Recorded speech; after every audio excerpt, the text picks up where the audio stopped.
Copeuch Inversiones, el sitio donde todos pueden invertir, presenta Al Pan Pan. En el Mostrador Podcast, debate y conversación para comenzar tu mañana. Al Pan Pan, con Mirna Schindler.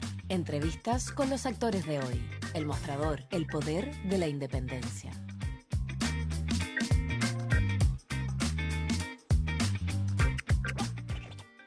¿Cómo están ustedes? Muy buenos días. Comenzamos un nuevo capítulo de Al Pan Pan aquí por elmostrador.cl.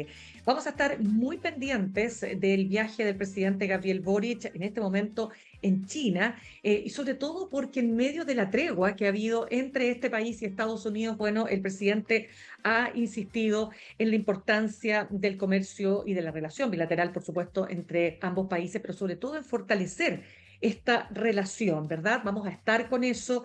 También vamos a estar conversando acerca de lo que va a ocurrir hoy día en el Congreso, en la Cámara de Diputados, en la Comisión Mixta, que va a analizar, en el Congreso, digo, va a analizar la Comisión Mixta la situación que se generó por la ley de fraccionamiento pesquero, ¿no? Ustedes saben que ahí hubo una información que se entregó de manera desactualizada. Vamos a ver si efectivamente se logra corregir, mientras parte de la oposición y también del oficialismo insisten en la salida de tanto del ministro de Economía como del propio subsecretario de Pesca.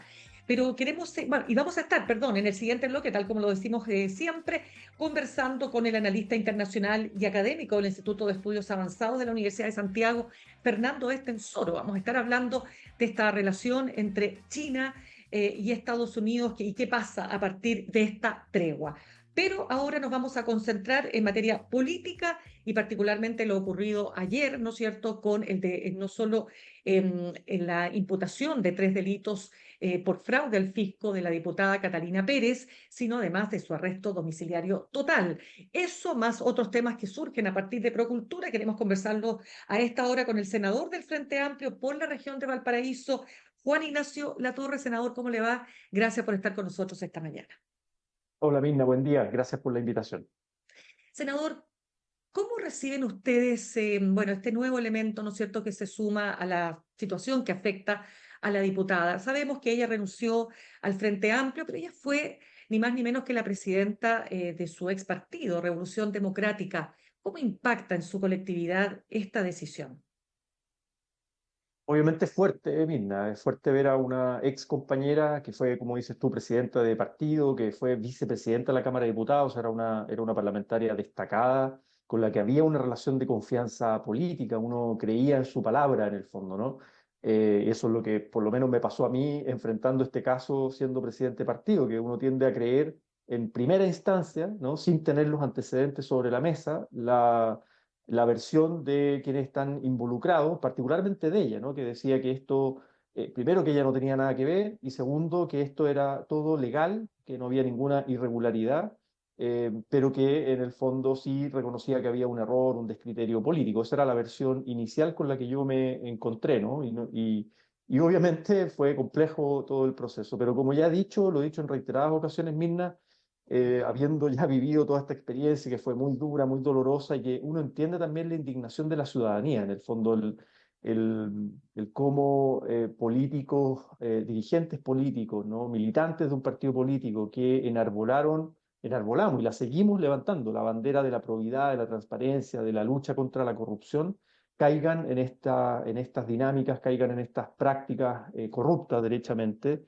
con fraude al fisco y además con dineros públicos vinculados a un tema social tan sensible como son los campamentos. Entonces, en ese sentido, yo lo he dicho en distintas ocasiones y creo que es bueno siempre repetirlo porque a veces en las redes sociales se instalan ciertas versiones o en los medios de comunicación se instalan como eh, sí, ciertas cuñas, ¿no? Como creo que es importante despejarlo. O sea, nosotros, y a mí me tocó liderar una respuesta drástica en poco tiempo, sin tener todos los antecedentes que tenemos hoy, casi 2 años después, con toda la investigación del Ministerio Público sobre la mesa. Sin tener esos antecedentes, nos tocó tomar decisiones drásticas, que fueron decisiones colectivas, pero a mí me tocó liderar aquellas decisiones, ¿no? Expulsar a los involucrados, suspender a la misma diputada Catalina Pérez. En ese momento no teníamos antecedentes de su vinculación penal, sí de su responsabilidad política en el fondo, pero decidimos suspender su militancia y además presentar una querella que sigue vigente hasta el día de hoy. Es decir, nuestra abogada penalista que contratamos como partido en ese momento sigue trabajando hasta el día de hoy par a par con el Consejo de Defensa del Estado, con el Ministerio Público, solicitando diligencias para llegar hasta el fondo, y porque hemos dicho, la corrupción no se puede tolerar y los responsables de los actos de corrupción tienen que enfrentar la justicia. Entonces yo valoro que después de 2 años de investigación esto esté avanzando, haya, bueno, en este caso una medida cautelar de arresto domiciliario total, hay otras personas también con otras medidas cautelares, con otras formalizaciones. Todavía no se dicta condena, ¿no? Pero la Ujú. investigación ya ha avanzado bastante, para llegar a la verdad de este caso, insisto, en que donde hay personas involucradas que fueron de nuestro partido político, pero hoy día están enfrentando la justicia y yo valoro aquello. Ya, usted dice sentirse engañado por la diputada Catalina Pérez en un inicio.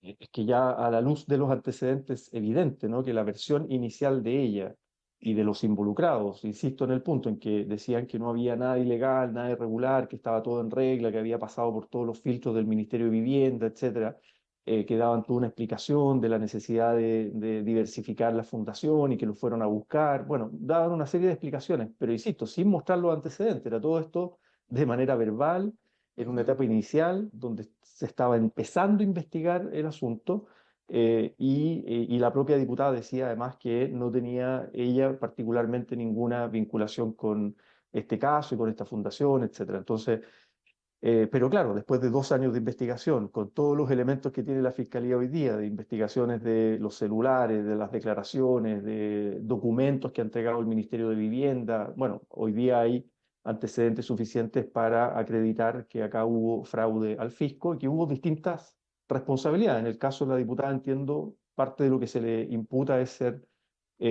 cómplice, ¿no? De ese fraude al fisco. Claro, porque es justamente lo que ella desmiente, ¿no? Ella dice, claro, yo tenía una relación de pareja en ese momento con uno de los imputados, pero en ningún caso yo fui parte, pero eso es parte de lo que tiene que obviamente resolver la justicia. Pero para cerrar este tema, senador, usted lo menciona al comienzo, usted dice nosotros que queríamos hacer una política de manera distinta y claro, evidentemente que muchos se preguntan cómo tan rápidamente un sector de su, digamos, de su partido, en este caso ya hablemos del Frente Amplio, eh, erró o decidió usar los fondos del Estado para otros fines.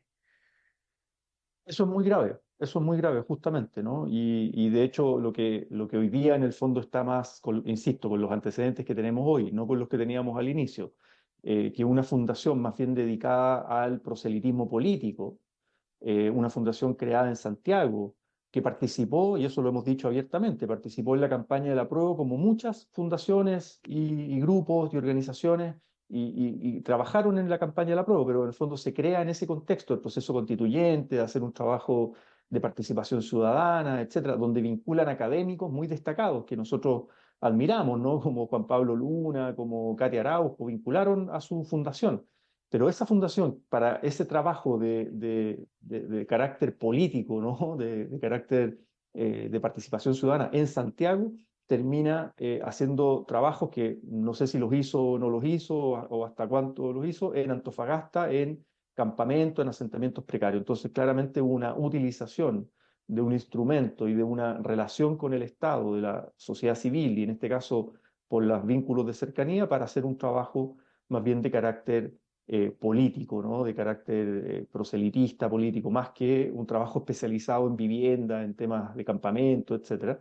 Y por tanto, eso es grave, pues, ¿no? El ocupar los Total. recursos públicos para otros Sí. fines de los que están destinados es muy grave. Si eso lo hacen militantes de nuestro partido, bueno, lo que nosotros hicimos fue expulsar a esos militantes, suspender a la diputada y poner una querella para que esos militantes y aquellas personas que estén involucradas en delitos y prácticas de corrupción enfrenten la justicia. Ya, ahora, siempre se ha hablado de que aquí hubo un mecanismo. ¿Usted se convenció que en este caso particular de Democracia Viva había un mecanismo para defraudar al Estado? Ojo con eso, porque la derecha instaló con mucha fuerza, y Ya. sobre todo la ultra en redes sociales, por eso le digo las cosas que se instalan en redes sociales, de que nuestro partido usó un mecanismo para defraudar al Estado y para financiar la política. Y eso yo lo desmiento categóricamente. Nuestro partido no tuvo ninguna vinculación orgánica con esa fundación, ni un mandato de ninguna instancia, ni de la directiva anterior, ni de la directiva que yo encabecé, ni del Consejo Político, de ninguna instancia para decir, oye, hay que armar fundaciones para defraudar al fisco. Por tanto, acá estamos hablando de un emprendimiento, si usted quiere, de un grupo de militantes, ¿no?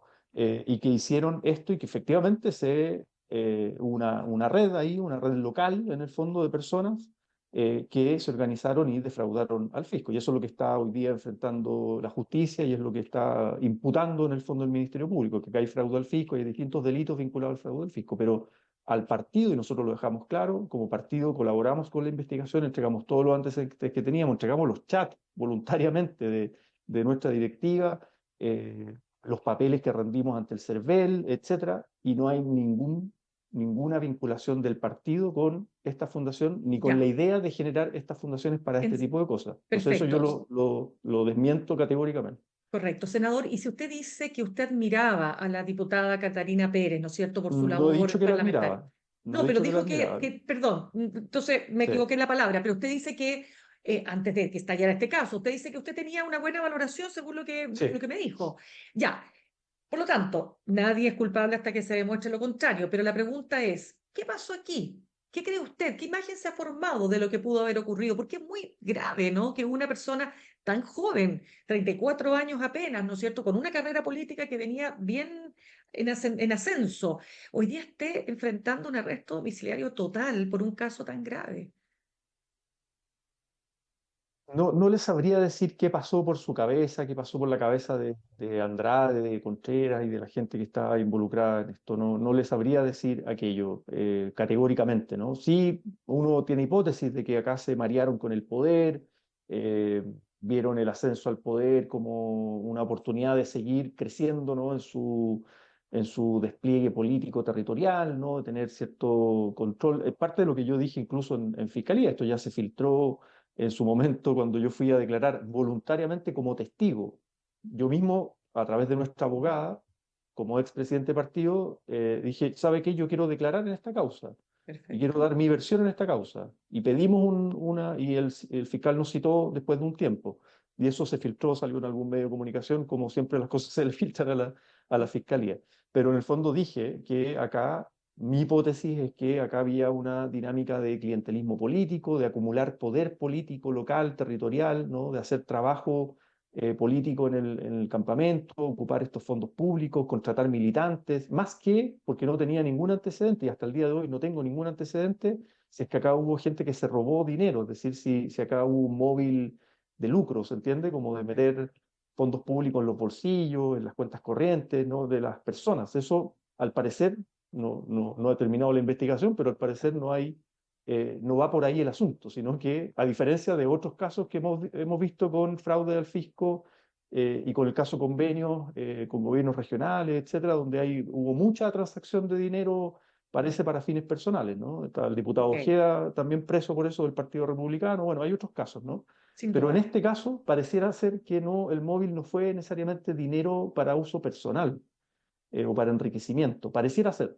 sino que más bien con una ambición política territorial local, ¿no? Esa es mi hipótesis, pero el cómo lo hicieron, la manera como lo hicieron, además siendo gobierno, la irresponsabilidad de involucrarse en esto siendo gobierno, ¿no? Siendo oficialismo, y la diputada además siendo vicepresidenta de la Cámara de Diputados, etcétera. Bueno, eso es lo que nosotros desde un momento dijimos acá hay una responsabilidad política. No tenemos antecedentes para decir hay una responsabilidad penal. Ojo, después de 2 años de investigación, a la diputada, o casi 2 años, se pide el desafuero y se le formaliza. Ujú. No fue inmediato, ¿no? Porque varios me criticaban al inicio y decían, no, es que tienes que decir categóricamente y tú en un momento dudaste y apareciste en un punto de prensa, cosas que yo me he arrepentido después desde el punto de vista comunicacional del inicio, ¿no? Pero casi después de 2 años tenemos a la diputada formalizada y con arresto domiciliario. O sea, no es evidente, no fue inmediato y después de toda una seguidilla de investigaciones que hizo el Ministerio Público y con querella también del Consejo de Defensa del Estado. O sea, esto toma su tiempo en el fondo y me parece bien que la justicia avance. Perfecto. Vamos a otro tema, senador Juan Ignacio Latorre, que dice relación con el caso Procultura, que está justamente Ujú. hoy día en puesto ahí en primera escena, porque quiero saber cuál es también la convicción, o más bien, con la información que usted tiene, la convicción que se ha formado respecto del rol que juega Alberto Larraín en esta fundación y todo lo que se ha intentado señalar respecto de la cercanía con el Frente Amplio, pero sobre todo de la cercanía con el presidente Gabriel Boric? Mire, si algo me enseñó la experiencia de Democracia Viva es que hay que ser bien prudente y no emitir juicios, ¿no? Para ningún lado, con antecedentes todavía preliminares y con antecedentes que además yo tengo a partir de la prensa. Yo en eso sí no tengo mayor información de esta Fundación Pro Cultura y donde además no hay militantes involucrados. A diferencia de Democracia Viva, donde teníamos una diputada y militantes de base involucrados, acá Alberto Larraín era un ex demócrata cristiano, con un grupo también vinculado a la democracia cristiana y con otro grupo independiente, gente que nunca militó ni firmó por el Frente Amplio. Pero sí está la cercanía con el presidente Boric, y han salido por ahí unos chats de una cercanía con el diputado Diego Ibáñez y con algunos otros militantes eh, del Frente Amplio, ¿no? Entonces, ¿cuál es la hipótesis, ¿no? De esta fundación que venía trabajando, ojo, desde el 2010 con el Estado, con el gobierno de Piñera, con el gobierno Bachelet 2, ¿no? Piñera 2, pero con montos menores, 200 millones de pesos, ciento y tantos millones de pesos, 300 millones de pesos, creo que era el máximo que tenía, pero tenía varios contratos con el Estado desde el 2010, a diferencia de Democracia Viva, que era una fundación recién creada hace muy poco tiempo, ¿no? Esta otra fundación venía trabajando con el Estado y sobre todo en temas de patrimonio, tenía un proyecto en Lota, etcétera. Y de pronto pasa al año 2022 y 2023 con muchos fondos asignados. Pero ojo, y aquí hay que poner un énfasis que a veces no se dice mucho en los medios de comunicación. La gran mayoría de esos fondos, cuantiosos, en algunos casos 1.600 millones de pesos, son de gobiernos regionales. El gobierno regional de Orrego, en la región metropolitana, por ejemplo, para un programa de salud mental de 1.600 millones de pesos. Otro en Magallanes, otro en Ñuble, otro en Biobío, etc. Y son puros gobernadores, para que la gente que nos está viendo y escuchando, Mirna, los gobernadores tienen autonomía junto con su consejo regional para asignar recursos. O sea, el gobierno central no les dice, gobernador, financie este o tal o cual proyecto. Les puede recomendar, sí, podría haber, y eso puede ser parte de una investigación, si es que hubo recomendaciones del gobierno a algún gobernador regional. Pero el gobernador regional tiene que ponerlo en tabla y el core lo tiene que votar.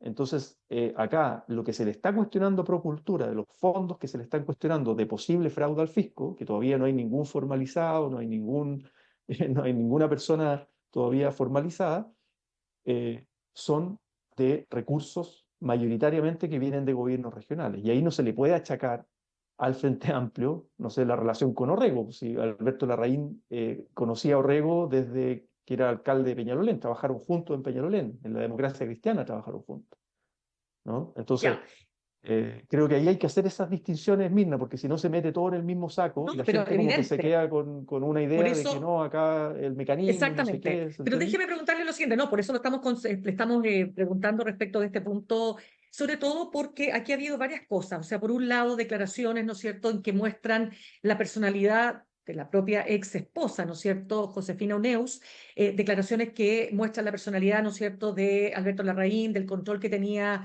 absoluto, ¿no es cierto?, de toda esta organización que llegó a tener hasta 200 trabajadores, ¿no? Es decir, de esta ONG o fundación, como se quiera llamar. Pero me importa muchísimo cómo ve usted el tema de lo que ha sido, por un lado, el pinchazo al teléfono de Josefina Uneus en su conversación, además, con el presidente Gabriel Boric, y por otro lado, el fiscal Cooper, que pide en dos oportunidades pinchar el teléfono porque dice que tiene una confesión de una tal Lucía, que dice por terceros, digamos, se dice que esa tal Lucía habría dicho que Alberto Larraín le dice no te voy a devolver la plata porque la plata ya se gastó en la campaña de Boric. Quiero preguntarle, ¿cómo ve usted ahí el rol que ha jugado la Fiscalía? Mire, en esto a mí me gustó la declaración del presidente Boric, que está en una gira muy importante en Asia, no sé si vamos a alcanzar a conversar de eso, Vamos a yo soy hablar de parte eso inmediatamente después.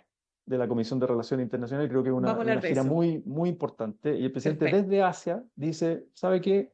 Que se investigue todo, mi línea no ha cambiado, caiga quien caiga, partiendo por mí, que se investigue todo, yo no voy a ejercer ninguna presión con ninguna fiscalía, y no le corresponde al gobierno no pronunciarse sobre el desempeño, lo que hace o no hace un fiscal. Obviamente tiene que ser dentro de la ley, del marco de la ley, ¿no?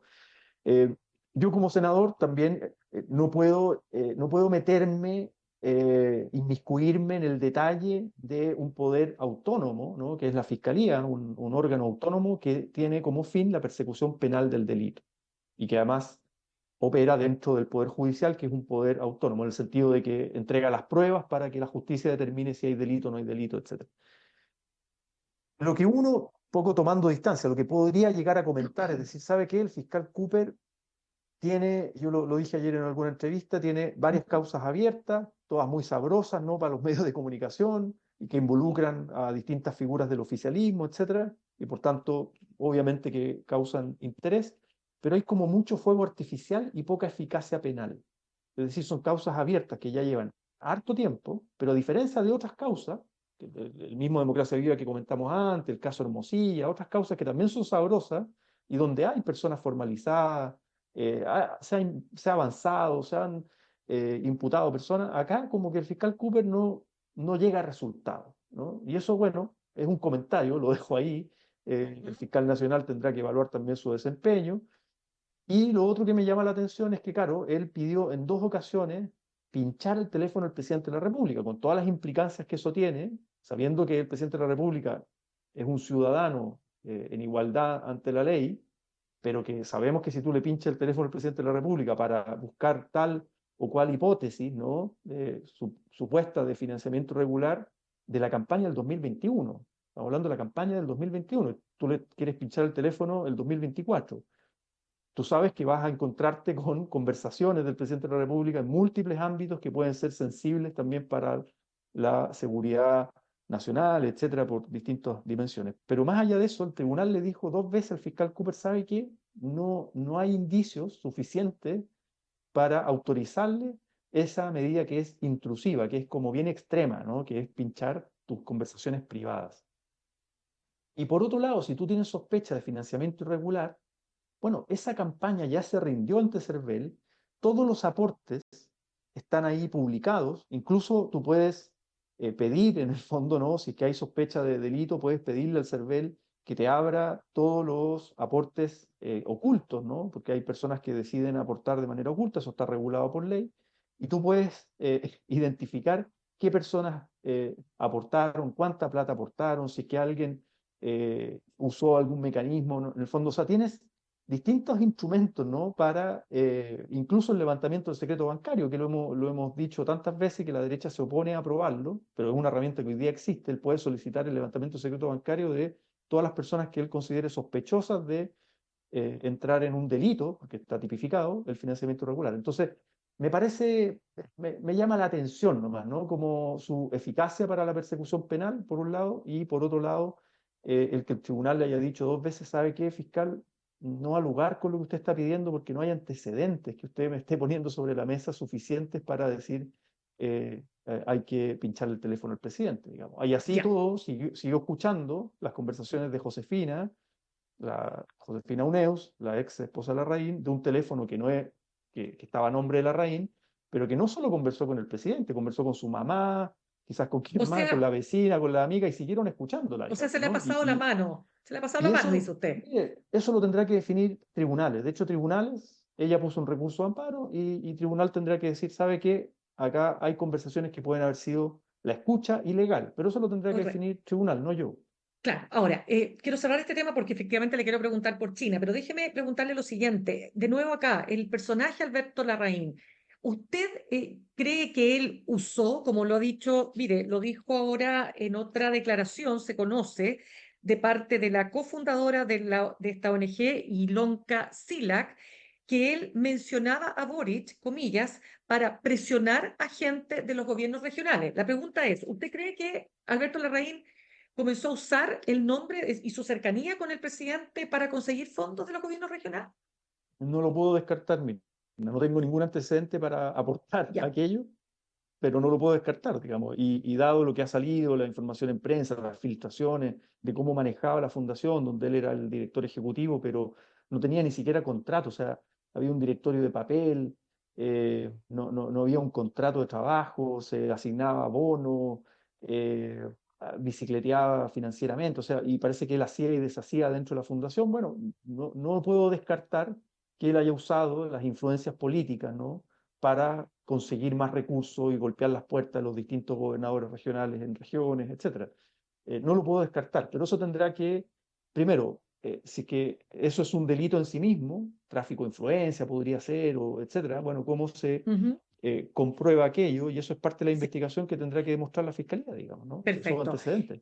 Senador Latorre, un punto antes de China, porque me acabo de recordar, ¿no es cierto?, que viene o sea, hoy día la comisión mixta que está analizando la ley de fraccionamiento pesquero va a ver si efectivamente se hace esta corrección de este dato erróneo que se entregó, ¿verdad?, respecto de una de las cuotas que tiene que ver con la merluza, que generó todo un problema con Pacific Blue, que dijo que por esta error, digamos, y finalmente la baja de su capacidad de pesca en la zona, le iba a significar una pérdida de puestos de trabajo enorme y una gran crisis social. Lo que quiero preguntarle, ¿cómo ve usted que, por ejemplo, el propio senador Espinosa, militante del Partido Socialista, Fidel Espinosa, diga que aquí se mintió? Que esto fue, aquí hubo porque cuando uno dice mintió, quiere decir que aquí hubo la intención de torcer la realidad para generar un efecto en esta Mm. ley de fraccionamiento. ¿Qué va a pasar ahí? Sí, a ver, también para poner en contexto, Mirna, para la gente que puede estar Sí. escuchando y no tiene idea de qué estamos hablando cuando hablamos de la ley de fraccionamiento y la merluza, etcétera. Es primero un Ujú. contexto. Esta es una ley para dejar atrás y superar la corrupta ley Longueira, donde se asignaron cuotas a la pesca industrial para favorecer la pesca industrial en desmedro de la pesca artesanal, cuotas absolutamente arbitrarias, sin ningún tipo de información científica ni ningún criterio más allá de los intereses de la pesca industrial, de la industria, y particularmente de de unos pocos grupos económicos, el grupo Angelini y algunos más. Y esa ley sigue vigente hasta el día de hoy, y por tanto esta ley de fraccionamiento es una nuevas reglas del juego para distribuir con criterios de equidad social y también con criterios científicos en términos de evitar la sobreexplotación de los recursos, tanto para la pesca industrial como para la pesca artesanal. Y en eso, Mirna, se han llegado a 21 acuerdos de 21 pesquerías, por decirlo así, a lo largo del país, con acuerdo en la Cámara de Diputados y en el Senado para 21 pesquerías. Y solo quedó la controversia de la merluza, y donde hay, particularmente en una región, la región del Biobío, ¿no? Hay un Ujú. conflicto porque hay una industria, ¿no? que pide más cuota o que no se le cambien las reglas del juego que le asignó la ley Longueira, pero donde en el fondo, y aquí entramos al tema de la información desactualizada que se entregó en la comisión mixta, que es un error, uno puede decir un error grave, etcétera, pero estamos hablando de un aspecto específico al final de un trabajo donde se ha hecho un buen trabajo en 21 pesquerías anteriores. Y en el fondo tiene que ver con información desactualizada a septiembre del 2024, se entrega esa información como si fuera de todo el año 2024. Entonces, claro, como que eso perjudica la cuota de la pesca industrial. Pero al mismo tiempo hay que decir que la propia cuota, no están pescando, ni la pesca artesanal ni la pesca industrial está llegando a la cuota asignada. Entonces, pareciera ser que hay todavía que afinar el acuerdo en torno a la merluza, pero con Ya, criterios no arbitrarios, Mirna, con criterios correcto. Pero también usted, transparentes y claro. científicos. Pero usted cree que a ver, porque varios temas acá, hoy día el Mercurio trae un editorial que dice que esto es el colmo, que el gobierno se equivoca y nunca recorrige. Cuando se habla de corrección se dice ya, tiene que salir el ministro, tiene que salir el subsecretario, pero hasta ahora eso no ha ocurrido. ¿Qué pasa en este caso? Porque, como le digo, aquí también hay fuego amigo. El propio Obvio, senador sí. Gastón Saavedra, compañero ahí del Senado, digamos, suyo, decía, tienen que salir ambos. ¿Qué va a pasar con Mire, eso? a ver, primero, ¿quién decide la salida de un ministro, un subsecretario, el presidente de la República, no un senador, no un Ya. parlamentario? Los parlamentarios pueden ejercer presión y eso se hace en política, ¿no? Pero Sin el que duda, define en última instancia es el presidente de la República. ya. Segundo, mi opinión es que uno puede cobrar responsabilidades, pero también hay que elegir los momentos en que cobra responsabilidades. Si hay un equipo que viene trabajando y que ha hecho un buen trabajo, insisto, Mirna, en 21 pesquerías a lo largo del país para encontrar acuerdos que son complejos, donde hay intereses, donde tú le tocas los intereses a la industria y a los pescadores artesanales les dices acá, en el fondo vas poniendo límites, ¿no? Vas generando un nuevo acuerdo, insisto, para superar la corrupta ley Longueira, y esa pega se ha hecho bien en 21 pesquerías. Y estamos en la etapa final, en la última etapa de la comisión mixta para resolver una discrepancia puntual de la merluza, donde hubo un error, y ese error hay que reconocerlo y hay que repararlo. ¿Cuál es el mejor momento de cobrar responsabilidades? Ahora, para sacar a los equipos que han venido trabajando por meses con ambas cámaras, ¿no?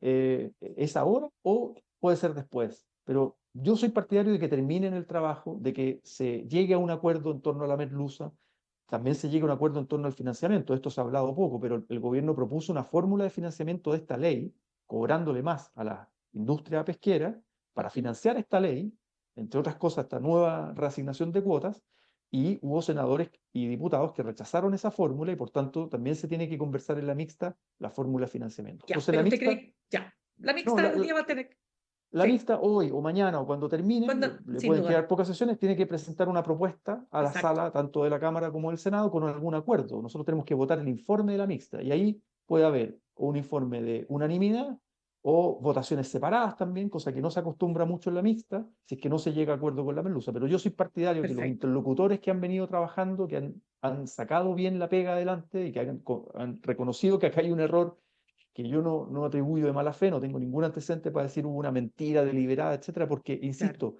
esta empresa, Pacific Blue, en mi opinión, también está generando un efecto chantaje en términos de decir, si usted me aprueba este cambio de cuota que me asignó antes la ley Longueira, yo voy a quebrar y van a quedar 800 personas sin trabajo. Eso también es un efecto de presión. Entonces, yo creo que todavía hay espacio para llegar a acuerdos, ¿no? Y ya, acuerdos que sean sensatos, pero con transparencia y que se corrija el error, porque todavía la claro, mixta no ha emitido su informe. Más por grave sería supuesto. si se emitiera un informe con información falsa, pero no ha emitido un informe, se puede reparar aquello. Ya. Oiga, senador, se nos acaba el tiempo, así que bien breve, pero me interesa su opinión porque tengo esperando al otro entrevistado por esta gira, ¿no es cierto?, del presidente Sí. Gabriel Boric a China. Cuénteme cuál es su, qué destacaría usted como punto más importante de este viaje. Mire, Mirna, le respondo con lo siguiente. El candidato presidencial de la ultraderecha, José Antonio Kast, interpeló al presidente Boric a que regrese de Asia para el caso Procultura, en que ni siquiera ha sido citado a declarar como testigo, ¿no? Y eso habla de alguien que quiere ser presidente de la República, ¿no? Que no tiene mirada de estadista. La gira del presidente a Asia con Japón y con China, en el contexto además de la relación de BRICS con la CELAC, en un contexto de crisis internacional, de guerra comercial promovida por Trump, un admirador de Kast, ¿no? Otro ultra populista con esta guerra comercial que genera pura incertidumbre, lo que está haciendo en Asia Chile es defender los intereses de Chile justamente en este contexto, apostando por el multilateralismo, apostando por diversificar tus principales socios comerciales. Con Japón tenemos una relación comercial muy privilegiada, con China es el primer socio comercial, pero además en un contexto de bloque, ¿no? De bloque con los BRICS, con Brasil, con otros interlocutores como Colombia, ¿no? En esta relación, en un contexto, insisto, que hay que intentar fortalecer el multilateralismo frente a la agresión que ha hecho Trump al mundo, ¿no? De este unilateralismo que genera pura incertidumbre y que cambia las reglas del juego. Entonces, en ese contexto, esta gira es muy importante, es estratégica, y por tanto yo valoro que el presidente esté allá fortaleciendo esos lazos con los que ya los tenemos. Con China ya fue en este mismo periodo, va a haber una segunda vez, eso no lo hace cualquier presidente de la República, del sur, digamos, ¿no? De un país pequeño como Chile, y eso es algo positivo para nuestro país. Además que hay inversiones estratégicas y una relación comercial que también es muy importante. Entonces, yo le respondería a aquello, nosotros lo vamos a analizar en la comisión a la vuelta, ¿no? El canciller anda con el presidente, lo vamos a convocar también, porque es algo de primera importancia para los intereses de Chile. Ya pues, senador Juan Ignacio Latorre, senador del Frente Amplio por la región de Valparaíso, muchas gracias por haber estado con nosotros esta mañana. Gracias, Mirna, que tenga buen día, gracias por la Gracias invitación. igualmente. Gracias.